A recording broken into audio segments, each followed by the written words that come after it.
Hi friends, நம்ம இன்னைக்கு டைனோசரையும் விலங்குகளையும் ஷோ தான் பார்க்க போகிறோம்.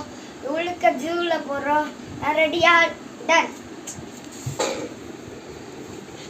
நம்ம பார்க்க போது ஃபஸ்ட்டு குதிரைகள் எப்போவும் இந்த ஷூவில் இரண்டே தான் இருக்கும். ஆணும் ஒரு பெண்ணும் மட்டும்தான் இருக்கும். குதிரைகள் அதிகமாக வைக்க முடியாததுனால தான் ரெண்டே வச்சுருக்காங்க.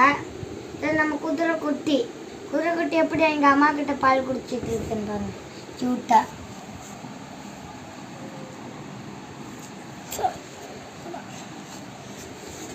இந்த பக்கம் ஜூம் பண்ணு. இதான் நம்ம குதிரை குட்டி. மரத்தை பார்க்க போது புளிய தொடர்ந்து நம்ம